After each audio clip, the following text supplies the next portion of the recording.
ನಮಸ್ಕಾರ. ಇದು ಸುದ್ದಿ ವಿಶ್ಲೇಷಣೆ. ನಾನು ಶಶಿಧರ್ ಭಟ್. ಇದು ನನ್ನ ಡಿಜಿಟಲ್ ವಾಹಿನಿ ಸುದ್ದಿ ಟಿವಿ. ಈ ಸಂಜೆ ಹಲವು ವಿಚಾರಗಳು ನನ್ನ ಮುಂದಿವೆ. ಪ್ರಾಯಶಃ ಇವತ್ತು ಬೆಳಗ್ಗೆನೆ ನಾನು ಒಂದು ವಿಚಾರದ ಬಗ್ಗೆ ಮಾತನಾಡಬೇಕಾಗಿತ್ತು. ಆದರೆ ಬೇರೆ ಬೇರೆ ಕಾರಣದಿಂದ ನಾನು ಮಾತನಾಡೋಕೆ ಸಾಧ್ಯ ಆಗಿಲ್ಲ. ಅದು ವಾಷಿಂಗ್ಟನ್ ಪೋಸ್ಟ್ ನಲ್ಲಿ ಬಂದಂತಹ ಒಂದು ವರದಿ. ಇದು ಆಘಾತಕಾರಿಯಾದ್ದು. ಬಟ್ ಈ ಬಗ್ಗೆ ಮೇಲ್ ಸ್ಟ್ರೀಮ್ ಮೀಡಿಯಾ ಮಾತನಾಡಕ್ ಹೋಗಲ್ಲ. ಯಾಕಂದ್ರೆ ಇಂಡಿಯಾದಲ್ಲಿ ನೀವು ಅದಾನಿಯ ಬಗ್ಗೆ ಮಾತನಾಡೋ ಹಾಗಿಲ್ಲ, ಮೋದಿ ಬಗ್ಗೆ ಮಾತನಾಡೋ ಹಾಗಿಲ್ಲ. ಇವರಿಬ್ಬರ ಬಗ್ಗೆ ಮಾತನಾಡಿದ್ರೆ ನೀವು ದೇಶದ್ರೋಹಿಗಳು ಅನ್ಸ್ಕೋತೀರಿ. ಅದರಿಂದ ಈ ಬಗ್ಗೆ ಮಾಧ್ಯಮಗಳು ಚರ್ಚೆ ಮಾಡಲ್ಲ. ಆದ್ರೆ ಈ ವಾಷಿಂಗ್ಟನ್ ಈ ವರದಿ ಏನಿದೆ, ಇದು ಆಘಾತಕಾರಿಯಾದ್ದು ಅಂತ ನಾನು ಯಾಕೆ ಹೇಳ್ತಿದ್ದೀನಿ ಅಂತ. ಒಂದು, ಈ ಅದಾನಿ ಸಮೂಹ ಏನಿದೆ, ಆ ಅದಾನಿ ಸಮೂಹಕ್ಕೆ ಮೊದಲನೇದಾಗಿ ಅಂತಾರಾಷ್ಟ್ರೀಯ ಮಟ್ಟದಲ್ಲಿ ಸಾಲ ಸಿಗುವುದೇನಿದೆ ಅದು ಕಡಿಮೆ ಆಗಿದೆ ಅಂತೆ.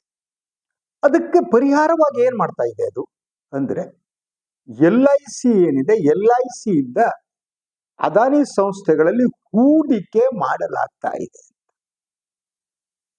LIC ವಿಶ್ವಾಸಾರ್ಹವಾದ ವಿಮಾ ಕಂಪನಿ. ಅದು ಒಂದು ರೀತಿಯಲ್ಲಿ ಭಾರತೀಯರು ಯಾರು ವಿಮೆ ಮಾಡ್ತಾರೆ ಅವ್ರು ನಂಬುವುದನ್ನು LIC, ಖಾಸಗಿ ಯಾವುದನ್ನು ನಂಬಲ್ಲ. ಅಂತ ಒಂದು ಸಂಸ್ಥೆ ಏನಿದೆ, ಆ ಸಂಸ್ಥೆ ಇವತ್ತು ಈ ಹಂತಕ್ಕೆ ಬಂದು ತಲುಪಿದೆ ಅನ್ನುವುದು ಆಘಾತಕಾರಿಯಾದ್ದು.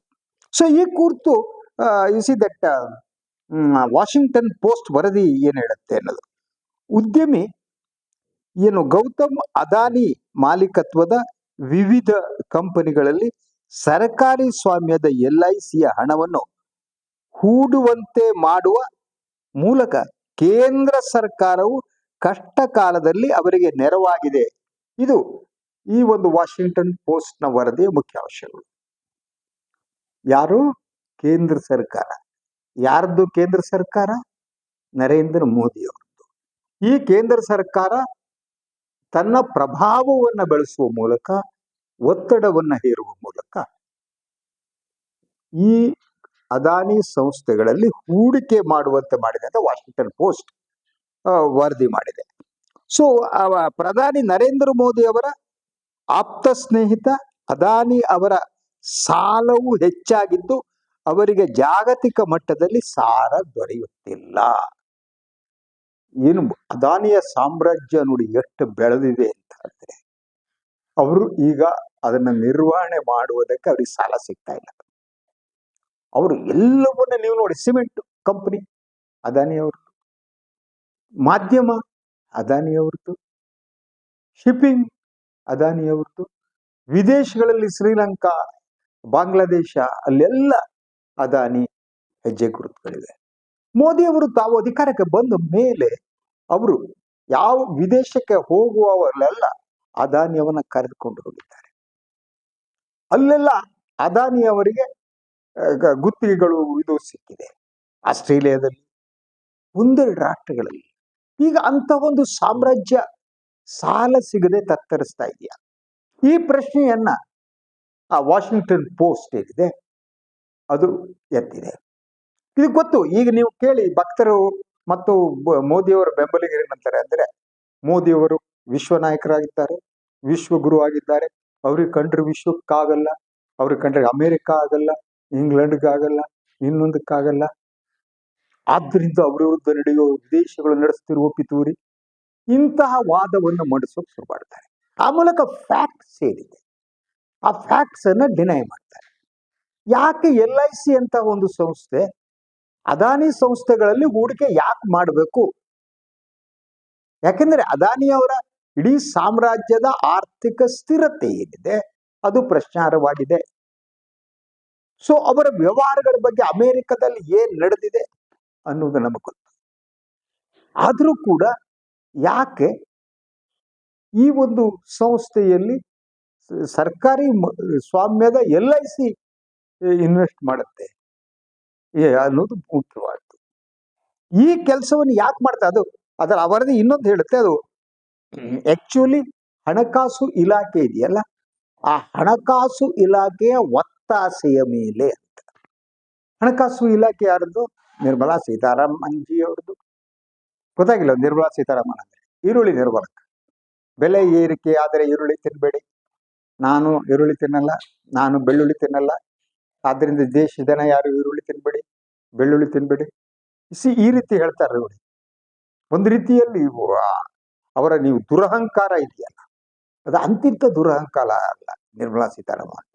ಅವ್ರು ಮಾತನಾಡ್ಬೇಕಾದ್ರೆ ಎದುರಿಗಿರುವವ್ರನ್ನ ಏನ್ ಮಾಡ್ತಾರೆ ಅಂದ್ರೆ ಅವ್ರು ಕುಸಿಯುವಂತೆ ಮಾಡೋದು.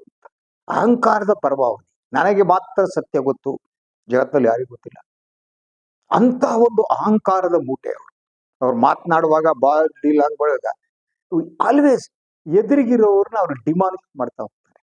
ಎದುರಿಗಿರುವವರು ಏನಕ್ಕೂ ಪ್ರಯೋಜನ ಇಲ್ದಿರೋರು, ಅವ್ರು ಅಯೋಗ್ಯರು, ನಾನು ಮಾತ್ರ ಯೋಗ್ಯತೆ ಅನ್ನೋದನ್ನ ಮಾಡ್ತಾರೆ. ಅಂದ್ರೆ ತಮ್ಮ ಯೋಗ್ಯತೆಯನ್ನ ಸಾಬೀತುಪಡಿಸೋದು ಅಥವಾ ನಾನು ಯೋಗ್ಯರು ಅನ್ನೋದಕ್ಕೆ ಇನ್ನೊಬ್ರು ಅಯೋಗ್ಯರು ಅಂತ ಹೇಳ್ತಾ ಹೋಗೋದು.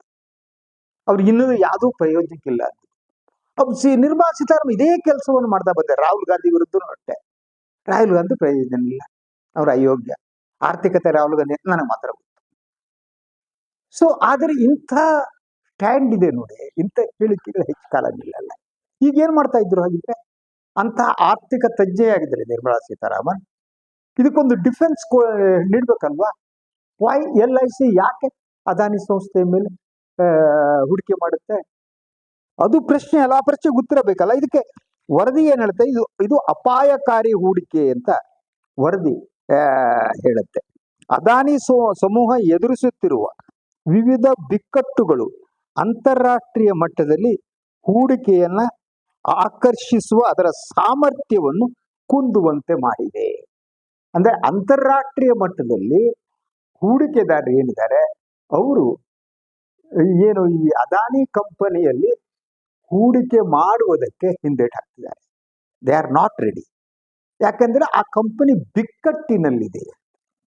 ಅದಾನಿ ಕಂಪನಿ ಬಿಕ್ಕಟ್ಟಿನಲ್ಲಿದೆ. ಅದು ಹೊರಗಡೆ ಯಾಕೆ ಕಾಣಲ್ಲ ಅಂದ್ರೆ ಅದಾನಿಯವರು ಮೋದಿಜಿ ಅವರ ಆತ್ಮೀಯ ಸ್ನೇಹಿತರು. ಮೋದಿಜಿ ಅಂದ್ರೆ ಕೇವಲ ವ್ಯಕ್ತಿ ಅಲ್ಲ, ಅವರು ಭಾರತದ ಪ್ರಧಾನಮಂತ್ರಿಗಳ ಆಪ್ತ ಸ್ನೇಹಿತರು. ಸೊ ಆ ಕಾರಣಕ್ಕೆ ಆಕ್ಚುಯಲ್ ಅದಾನಿ ಕಂಪನಿಯ ಆರ್ಥಿಕತೆ ಹೇಗಿದೆ ಅನ್ನೋದನ್ನ ಬಿಚ್ಚಿಡೋದಕ್ಕೆ ಕೊಡಲ್ಲ.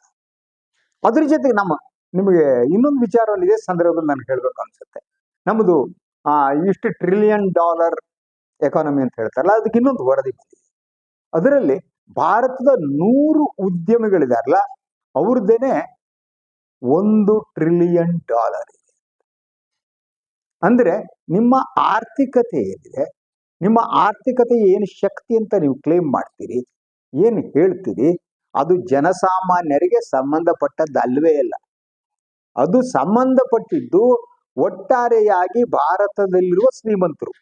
ಈ ದೇಶದಲ್ಲಿರುವ ಶ್ರೀಮಂತರನ್ನಾಗಿ ಮಾಡಲಾಗುತ್ತೆ, ಬಡವರನ್ನ ಬಡವರಾಗಿ ಮಾಡಲಾಗುತ್ತೆ. ಆದರೆ ನೀವು ದೇಶದ ಆರ್ಥಿಕತೆಯ ಬಗ್ಗೆ ಮಾತನಾಡುವಾಗ ಶ್ರೀಮಂತರ ಸಂಪತ್ತಿದೆಯಲ್ಲ, ಆ ಸಂಪತ್ತನ್ನ ಪರಿಗಣನೆ ತೆಗೆದುಕೊಳ್ಳಲಾಗುತ್ತೆ. ಹಾಗೆ ಸಾಮಾನ್ಯ ಒಬ್ಬ ಮನುಷ್ಯ, ಅವನ ನೋವು, ಅವನ ಅಸಹಾಯಕತೆ, ಅವನ ಆರ್ಥಿಕತೆ ಸಮಸ್ಯೆ, ಅದ್ರ ಬಗ್ಗೆ ಹೇಳಲ್ಲ. ಈ ದೇಶದಲ್ಲಿ ಇವತ್ತು ನೀವು ಒಂದು ಮದುವೆ ಮಾಡೋದಕ್ಕೆ ಜನ ಎಷ್ಟು ಕಷ್ಟಪಡ್ತಿದ್ದಾರೆ ಅಂತ ಗೊತ್ತಿದೆ, ಊಟಕ್ಕೆ ಎಷ್ಟು ಕಷ್ಟಪಡ್ತಿದ್ದಾರೆ ಅಂತ ಗೊತ್ತಿದೆ, ವಸತಿ ಎಂತ ಸಮಸ್ಯೆ ಅಂತ ಗೊತ್ತಿದೆ, ಬದುಕೊಂದು ಸಮಸ್ಯೆ ಆಗಿದೆ. ಅದ್ರ ಜೊತೆಗೆ ದ್ಯಾತೀಯತೆ, ನಿರುದ್ಯೋಗ ಎಲ್ಲ ಈ ದೇಶದಲ್ಲಿ ತುಂಬಿದೆ. ಆದ್ರೆ ಇದನ್ನ ಮರೆಮಾಚುವುದಕ್ಕೆ, ನೀವು ತೇಪೆ ಹಾಕೋದಕ್ಕೆ ಏನ್ ಮಾಡ್ತೀರಿ ಅಂದ್ರೆ, ನಮ್ಮ ದೇಶ ಇಷ್ಟು $1 ಟ್ರಿಲಿಯನ್ ಮಾಡಿದೀವಿ ಅಂದ್ರೆ ನೀವು ಶ್ರೀಮಂತರ ಸಂಪತ್ತನ್ನ ತೋರಿಸ್ತಾ ಬಡವರ ನೋವನ್ನ, ಮಧ್ಯಮ ವರ್ಗದ ನೋವನ್ನ ಮರೆಮಾಚುತ್ತಿದ್ದೀರಿ. ಅದು ಕಾಣದಂತೆ ಮಾಡ್ತಿದ್ದೀರಿ. ಅದಕ್ಕೆ ನೀವು ಶ್ರೀಮಂತರನ್ನ, ಅವರ ಸಂಪತ್ತನ್ನು ತೋರಿಸ್ತೀರಿ. ಹಾಗೆ ಸಂಪತ್ತನ್ನ ತೋರಿಸುವಲ್ಲಿ ಈ ಅದಾನಿ ಅನ್ನುವ ವ್ಯಕ್ತಿ ಇದಾರಲ್ಲ, ಅವರು ಕೂಡ ಒಬ್ಬರು. ಅದಾನಿ ಸಂಪತ್ತನ್ನ ತೋರಿಸ್ತಾ ಮಾಡೋದು. ಅದಾನಿ ಯಾರ ಡಬ್ಬಿ ಎಲ್ಲರಿಗೂ ಗೊತ್ತಿದೆ. ಅವ್ರ ಹತ್ರ ಸಂಪತ್ತು ಬಂದು ಸೇರೋದಿದ್ರೆ ವೈಯಕ್ತಿಕವಾಗಿ ಆ ಸಂಪತ್ತು ಯಾರದ್ದು? ಅದಾನಿ ಅವ್ರದ್ದು ಅಥವಾ ಇನ್ಯಾರ್ದು ಅದರಲ್ಲಿ ಪಾಲುದಾರಿಕೆ ಇದೆಯೋ? ಈ ಪ್ರಶ್ನೆಗಳಿಗೂ ಉತ್ತರ ಕೇಳ್ಬೇಕಲ್ವ ನಾವು ಈ ದೇಶದ ನಾಗರಿಕರಾಗಿ? ಕೇಳ್ಬೇಕಲ್ವಾ? ಏನಪ್ಪ ಅದಾನಿ ಸಂಪತ್ತು ಯಾರದ್ದು? ಅದಾನಿ ಅವರ ಸಂಪತ್ತಿನಲ್ಲಿ ಯಾರ ಪಾಲುದಾರಿಕೆ ಇದೆ? ಅದು ಬೇಡ. ಅದಾನಿ ಅವ್ರನ್ನ ಶ್ರೀಮಂತರನ್ನಾಗಿ ಮಾಡಿದವ್ರು ಯಾರು? ಅದಾನಿ ಅವ್ರನ್ನ ವ್ಯಕ್ತಿಗತವಾಗಿ ಶ್ರೀಮಂತರು ಮಾಡ್ತಾ ದೇಶದ ಸಾಮಾನ್ಯ ಜನರನ್ನ ನೀವು ಮೋಸ ಮಾಡ್ತಿದ್ದೀರಾ. ಅವ್ರ ಕಿವಿ ಮೇಲೆ ಹೂ ಬಿಡೋದಲ್ಲ, ಲಾಲ್ಬಾಗು ಕಬ್ಬನ್ ಪಾರ್ಕ್ ಇಡ್ತಿದ್ದೀರಾ. ಇದು ಪ್ರಶ್ನೆ. ಸೊ ಈ ವರದಿಯನ್ನು ಎಲ್ಲರೂ ಓದ್ಲೇಬೇಕು ಅಂತ. ಈ ವಾಷಿಂಗ್ಟನ್ ಪೋಸ್ಟ್ ನಲ್ಲಿ ಬಂದಂತ ವರದಿ ಬಹಳ ಬಹಳ ಮುಖ್ಯವಾದ್ದು ಅಂತ. ಅದ್ರಲ್ಲಿ ಎಲ್ಲ ವಿವರಿಸ್ತಾ ಹೋಗುತ್ತೆ. ಹೇಗೆ ಅದಾನಿ ಅವ್ರು ಯಾವ್ದಾದ್ರು ನೋಡಿ, ಭಾರತದಲ್ಲಿ ಗಣಿಗಳು, ವಿಮಾನ ನಿಲ್ದಾಣಗಳು, ಬಂದರುಗಳು ಮತ್ತು ಹಸಿರು ಇಂಧನ ಯೋಜನೆಗಳೇ ಒಳಗೊಂಡಂತೆ ಬೃಹತ್ ಸಾಮ್ರಾಜ್ಯದ ಒಡೆಯರಾಗಿರುವ ಗೌತಮ್ ಅದಾನಿ ಅವರ ಅವರ ಸಾಲವು ಹೆಚ್ಚಾಗುತ್ತಾ ಹೋಗ್ತಾ ಇದೆ ಅನ್ನೋದನ್ನು ವರದಿ ಹೇಳುತ್ತೆ. ಅವ್ರಿಗೆಲ್ಲ ಇದೆ. ವಿಮಾನ ನಿಲ್ದಾಣ ನಿರ್ವಹಣೆಗೆ ಅವ್ರು ಕೊಟ್ಟಿದ್ದಾರೆ. ಪ್ರತಿಯೊಂದ್ರ ಲಾಭ ಅವರಿಗೆ ಹೋಗ್ಬೇಕು. ವಿಮಾನ ನಿಲ್ದಾಣ ನಿರ್ವಹಣೆ ಅದಾನಿ ಅವ್ರದ್ದು. ಅವರಲ್ಲಿ ಏನೇನ್ ಮಾಡ್ತಿದ್ದಾರೆ ಅಂತ ಗೊತ್ತು. ಕರ್ನಾಟಕದಲ್ಲೇನೆ ಹಲವು ವಿಮಾನ ನಿಲ್ದಾಣಗಳನ್ನ ಅವ್ರು ನಿರ್ವಹಣೆ ಮಾಡ್ತಾರೆ. ಅದ್ರ ಜೊತೆಗೆ ಹಸಿರು ಇಂಧನದ ಯೋಜನೆಗಳಿಂದ ಇದೆ, ವಿದ್ಯುತ್ ಇದೆ, ಸಿಮೆಂಟ್ ಇದೆ, ಮೀಡಿಯಾ ಇದೆ, ಎಲ್ಲದೂ ಇದೆ. ಆದ್ರೆ ಅವರ ಸಾಲ ಏನಿದೆ ಅದು ಹೆಚ್ಚಾಗ್ತಾ ಹೋಗ್ತಾ ಇದೆ ಅನ್ನೋದು ಈ ವರದಿ ತಿಳಿಸುತ್ತೆ. ಅವರು ನೋಡಿ, ಪಾವತಿ ಮಾಡಬೇಕಾಗಿದ್ದ ಬಿಲ್ಗಳ ಬಾಕಿ ಮೊತ್ತವು ಏರ್ತಾ ಇದೆ. ಭಾರತದ ಶ್ರೀಮಂತರ ಪೈಕಿ 2ನೇ ಸ್ಥಾನದಲ್ಲಿರುವ ಗೌತಮ್ ಅದಾನಿ ಅವರು 7.90 ಲಕ್ಷ ಕೋಟಿ ಮೌಲ್ಯದ ಸಂಪತ್ತಿನ ಒಡೆಯರಾಗಿದ್ದಾರೆ. ಸೊ ಅವರ ಒಡೆಯರಷ್ಟು ಅಂದ್ರೆ 7.90 ಲಕ್ಷ ಕೋಟಿಯ ಇವರು. ಆದ್ರೆ ಸಾಮ್ರಾಜ್ಯ ನಿರ್ವಹಣೆ ಮಾಡ್ಬೇಕಲ್ಲ. ಆ ಸಾಮ್ರಾಜ್ಯದ ಒಳಗಡೆ ಏನಿದೆ, ವೈಯಕ್ತಿಕವಾಗಿ ಅವರಿಗೆ ಸಂಪತ್ತಿದೆ ಎನ್ನೋದಿದೆ ನಿಜ. ಆದ್ರೆ ಸಾಮ್ರಾಜ್ಯವನ್ನ ನಿರ್ವಹಣೆ ಮಾಡಕ್ಕಾಗ್ತಾ ಇಲ್ವಾ? ಸಾಲದ ಭಾರದಿಂದ ಅವರು ಕುಸಿತಿದ್ದಾರೆ ಅಂತ. ಇಷ್ಟೆಲ್ಲ ಮಾಡಿ ಅವರ ಕಿಸಿಯ ಒಳಗಡೆ ಸರ್ಕಾರ ಇದೆ, ಕೇಂದ್ರ ಸರ್ಕಾರ ಕಿಸೆಯಲ್ಲಿದೆ, ಪಾಕೆಟ್. ಈ ಪಾಕೆಟೆಡ್ ದ ಸೆಂಟ್ರಲ್ ಗೌರ್ಮೆಂಟ್. ಅಂತಹ ವ್ಯಕ್ತಿ ಈಗ LIC ಇಂದ ಸಾಲ ಮಾಡ್ತಾ ಅವರು ಇನ್ನೊಂದು ದಿನ ಈ LIC ಅನ್ನ ಟೇಕ್ ಓವರ್ ಮಾಡುವ ಹಂತಕ್ಕೂ ಬರ್ಬೋದು. LIC ಅನ್ನ ಅವ್ರಿಗೆ ಮಾರಾಟ ಮಾಡಬೇಕು ಅನ್ನೋದು ಇತ್ತು. ಯಾಕಂದ್ರೆ LIC ಇದೆಲ್ಲ ಏನ್ ಗೊತ್ತಾ ನಿಮ್ಗೆ, ಅವರ ಪ್ರಾಪರ್ಟಿ ಆಸ್ತಿ ಇದೆಯಲ್ಲ ಅದು ಬಹುದೊಡ್ಡ. ಈ BSNL ಹಾಗೆ ಮಾಡೋದು ಕೊಡ್ತೀವಿ, ಕೂಟು ಬಿಡ್ಬೇಕು. ಯಾಕಂದ್ರೆ ನಿಮಗೆ ಅದೊಂಥರ ಲ್ಯಾಂಡ್ ಬಿಸಿನೆಸ್ ಇದ್ದಂಗೆ. ಅವ್ರದ್ದು ಆಸ್ತಿಗಳಿವೆ, ಕಟ್ಟಡಗಳಿವೆ, ಇನ್ನೊಂದಿದೆ, ಅದನ್ನ ಕಬಳಿಸೋರು. ಒಂದಿನ ಅಲ್ಲಿ ಸಿಕ್ಕಿರೋ ಆಸ್ತಿಗಳನ್ನೆಲ್ಲ ಮಾರಾಟ ಮಾಡಿಬಿಟ್ಟು ನಾಶಪಡಿಸ್ಬಿಟ್ಟು ಆಯ್ತು ಇನ್ಸಾಲ್ವೆನ್ಸಿ ಅಂತ ತಗೊಂಡು ಹೊಂಟೋಗ್ಬಿಡು. ಬ್ಯಾಂಕ್ಗಳು ಅವ್ರ ಸಾಲ ಮನ್ನಾ ಮಾಡೋದು ಲಕ್ಷಾಂತರ ಕೋಟಿ. ಅದೇ ರೈತರದ್ದು ಸಾಲ ಮನ್ನಾ ಮಾಡಿ ಅಂದ್ರೆ, ಇನ್ಯಾರೋ ಸಾಮಾನ್ಯ ಜನರ ಸಾಲ ಮನ್ನಾ ಮಾಡಿ ಅಂದ್ರೆ ಅಲ್ವಾ? ಅವ್ರ ಮನೆ ನುಗ್ಗೋದು, ಮನೆಯಲ್ಲಿ ಪಾತ್ರ ಪಗಡ ತೆಗೆದು ಹೊರಗೆ ಹಾಕೋದು, ಇನ್ನೊಂದು ಮಾಡೋದು, ಮನ ಹರಜಾಕ ಸಾಮಾನ್ಯ ಜನರಿಗೆ. ಆದ್ರೆ ಈ ಸಾಲಗಾರರಿದಾರಲ್ಲ ಇವರು, ಈ ಸಾಲಗಾರರ ಹೆಂಗೆ ಅಂತಂದ್ರೆ ಇಡೀ ಸರ್ಕಾರವನ್ನು ಮುಳುಗಿಸ್ಬಲ್ರು, ಬ್ಯಾಂಕ್ ಸಿಸ್ಟಮ್ ಅನ್ನೇ ಮುಳುಗಿಸ್ಬಲ್ರು. Bank system is collapsing, nobody knows. ಯಾರದ್ರ ಬಗ್ಗೆ ಮಾತನಾಡಲ್ಲ. ಆದ್ರಿಂದ ಈ ಬ್ಯಾಂಕ್ಗಳನ್ನ, ಈ ಲಾಸ್ ಆಫ್ ಬ್ಯಾಂಕ್ಗಳನ್ನ ಪ್ರಾಫಿಟೇಬಲ್ ಮಾಡೋದಕ್ಕೆ ಇವ್ರು ಮಾಡ್ತಿರೋದು ಏನ್ ಗೊತ್ತಾ? ಯಾವುದೋ ಲಾಭದ ಬ್ಯಾಂಕ್ ಜೊತೆ ಈ ಲಾಸ್ ಆಫ್ ಬ್ಯಾಂಕ್ ಅನ್ನು ಸೇರಿಸ್ಬಿಡೋದು. ಅವಾಗ ನಂತರ ಉದ್ಯಮಪತಿಗಳೆಲ್ಲ ಸಾಲವನ್ನು ಮನ್ನಾ ಮಾಡಿ, ದೇಶ ಅತ್ಯುತ್ತಮವಾಗಿ ಪ್ರಗತಿ ಹಾದಿಯಲ್ಲಿದೆ, ದೇಶ ಹಂಗ್ ಮಾಡ್ತಿದೆ, ದೇಶ ಹಿಂಗಾಗ್ತಾ ಇದೆ, ಅಯ್ಯಯ್ಯೋ ಎಂತ ಅಭಿವೃದ್ಧಿ ಗೊತ್ತಾ, ಏನು ಮಾಡಿದಾರ್ರಿ ಇವರು, ಮಹಾನ್ ಇವರು ನೋಡಿ. ದೇಶ ನೀವು ಮಾತಾಡಿ ನೋಡಿ, ದೇಶ $5 ಟ್ರಿಲಿಯನ್, $10 ಟ್ರಿಲಿಯನ್ ದೇಶವಾಗುತ್ತೆ, ಆರ್ಥಿಕತೆ ಸದೃಢ ಆಗಿದೆ. ಸರಿ ಸರ್, ಆದರೆ ವಾರ್ಷಿಕ ತಲಾ ಆದಾಯ ಎಷ್ಟಿದೆ? ಅದ್ರ ಜೊತೆಗೆ ಭಾರತೀಯರ ಈ ಸಂತೋಷ ಸೂಚ್ಯಂಕ ನೋಡಿದರೆ ಎಷ್ಟು ಜನ ಭಾರತೀಯರು ಸಂತೋಷವಾಗಿದ್ದಾರೆ, ಸಮಾಧಾನದಿಂದ ಬದುಕ್ತಿದ್ದಾರೆ. ಆದ್ರಿಂದ ಅವರು ಜನ ಸಂತೋಷದಿಂದ ಸಮಾಧಾನದಿಂದ ಬದುಕ್ತಿದ್ರೆ ನೀವು ಎಷ್ಟು $1 ಟ್ರಿಲಿಯನ್ ಆರ್ಥಿಕತೆ ಆದ್ರೆ? ಸೊ ಇಡೀ ಒಂದು ವ್ಯವಸ್ಥೆಯ ಹಣ ಪರ್ಕ್ಯುಲೇಟ್ ಆಗ್ಬೇಕಲ್ವ? ಅದು ಸಾಮಾನ್ಯ ಜನರವರೆಗೆ, ಕೆಳ ಹಂತ ಜನರವರೆಗೆ ತರಬೇಕಲ್ವ? ಅದು ಯಾವುದೂ ಇಲ್ಲ ಅಂದ್ರೆ ಒಡಿದೆ. ಆದ್ರಿಂದ ಇದೊಂದು ಎಚ್ಚರಿಕೆಯ ಗಂಟೆ ಅಂತ. ಇದೇನೋ ಸ್ಕ್ಯಾಮ್ ಇದ್ದಿರ್ಬೋದು, ಅದರಿಂದ ಅದಾನಿ ಅವರ ಇಡೀ ವ್ಯವಹಾರಗಳೇನಿವೆ ಅದ್ರ ಬಗ್ಗೆ ತನಿಖೆ ನಡೀಬೇಕಾಗುತ್ತೆ. ಅವರು ಯಾರ್ಯಾರ ಜೊತೆ ಸಂಬಂಧವನ್ನು ಹೊಂದಿದ್ದಾರೆ, ಅವರು ಹೇಗೆ ಶ್ರೀಮಂತರಾದರು, ಅವರಿಗೆ ಇದಕ್ಕಿಂತ ಹೇಗೆ LIC ಆ ಪ್ರಮಾಣದಲ್ಲಿ ಅವರಿಗೆ ಹೂಡಿಕೆ ಮಾಡುತ್ತೆ, ಈ ಎಲ್ಲ ಅಂಶಗಳನ್ನ ಜನರ ಮುಂದೆ ಇಡಬೇಕಾಗಿದೆ ಅಂತ ನನಗೆ ಅನ್ಸುತ್ತೆ. It's a major thing. ಹಾಗೇನೆ ನಾನು ಇನ್ನೊಂದು ವಿಚಾರ ಮಾತಾಡ್ಬೇಕು, ಧರ್ಮಸ್ಥಳದ ಲೇಟೆಸ್ಟ್ ಇದ್ರ ಬಗ್ಗೆ. ಅದು ಈಗ ಮಾತಾಡೋಕ್ಕಾಗಲ್ಲ, ಟೈಮ್ ಆಯ್ತು. ನಾಳೆ ಅದ್ರ ಬಗ್ಗೆ ಮತ್ತೆ ಮಾತಾಡ್ತೀನಿ. ನನ್ನ ವಾಹಿನಿ ಲೈಕ್ ಮಾಡಿ, ಸಬ್ಸ್ಕ್ರೈಬ್ ಮಾಡಿ, ಬೆಲ್ ಐಕಾನ್ ಪ್ರೆಸ್ ಮಾಡೋದಕ್ಕೆ ಬರಿಬಿಡಿ. ಹಾಗೆ ಸಾಧ್ಯ ಆದರೆ ಸಹಾಯ ಮಾಡಿ. ಸ್ವಾತಂತ್ರ್ಯ ಪತ್ರಿಕೋದ್ಯಮ ಉಳಿಸಿ ಬೆಳೆಸಿ, ನನ್ನನ್ನು ಆಶೀರ್ವದಿಸಿ. ಎಲ್ಲರಿಗೂ ನಮಸ್ಕಾರ.